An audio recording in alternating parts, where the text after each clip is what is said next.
एक वक्त था जब इसराइल कहता था हम सुपर पावर हैं। फिर ईरान ने कहा जरा ये रॉकेट तो पकड़ के दिखाओ।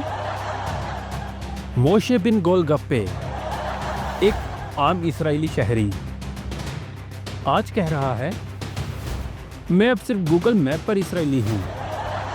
हमारी फौज तो आयरन ड्रोन से आयरन ड्रम बन चुकी है। देखें इसराइल की ऐसी की तैसी, मोशे का सच्चा और सितम ज़र्ब इंटरव्यू, जहां मिसाइलों के साथ साथ चुटकुले भी बरसेंगे। मोशे ने इसराइल को छोड़ा या इसराइल ने मोशे को?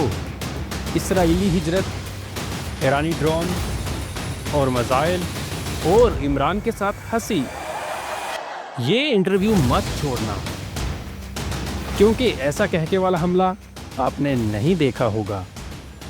ईरान अगर अगला रॉकेट हमला करता है तो साथ में वीजा भी भेजे। मैं जल जा रहा हूँ।